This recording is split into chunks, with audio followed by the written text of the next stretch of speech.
A tent in agony. Stephen Crane. For men once came to a wet place in the roadless forest to fish. They pitched their tent fair upon the brow of a pine-clothed ridge. Of riven rocks whence a boulder could be made to crash through the brush and well past the trees. To the lake below, on fragrant hemlock boughs, they slept the sleep of unsuccessful fishermen. For upon the lake alternately the sun made them lazy and the rain made them wet.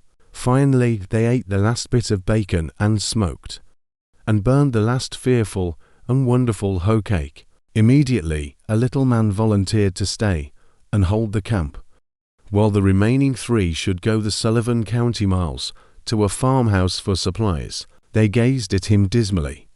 "There's only one of you, the devil-maker twin," they said in parting malediction, and disappeared down the hill in the known direction of a distant cabin. When it came night and the hemlocks began to sob, they had not returned. The little man sat close to his companion, the campfire, and encouraged it with logs.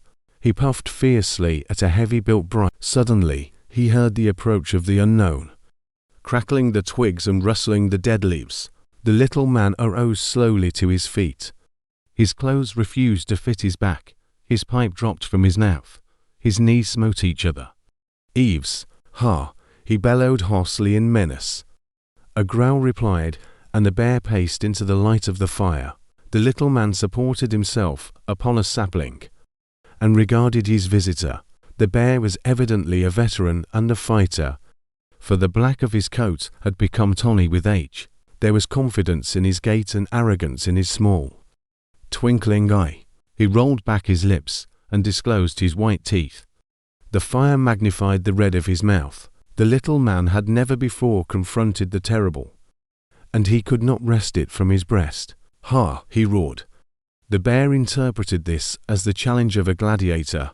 He approached warily. As he came near, the boots of fear were suddenly upon the little man's feet. He cried out, and then darted around the campfire. "Ho!" said the bear to himself. "This thing won't fight, it runs. Well, suppose I catch it." So upon his features there fixed the animal look of going somewhere. He started intensely around the campfire. The little man shrieked and ran furiously. Twice around they went. The hand of heaven sometimes falls heavily upon the righteous. The bear gained. In desperation the little man flew into the tent. The bear stopped and sniffed at the entrance. He scented the scent of many men. Finally he ventured in. The little man crouched in a distant corner. The bear advanced, creeping, his blood burning, his hair erect, his jowls dripping. The little man yelled and rustled clumsily under the flap. At the end of the tent, the bear snarled awfully and made a jump, and a grab at his disappearing aim. The little man, now without the tent, felt a tremendous paw grab his coattails. He squirmed and wriggled out of his coat like a schoolboy. In the hands of an avenger, the bear bowled triumphantly and jerked the coat into the tent, and took to bites, a punch and a hug before he discovered his man was not in it. Then he grew not very angry. For a bear on a spree is not a black-haired pirate. He's merely a hoodlum. He lay down on his back, took the coat on his 4 paws, and began to play uproariously with it. The most appalling, blood-curdling whoops and yowls came to where the little man was crying in a treetop, and froze his blood.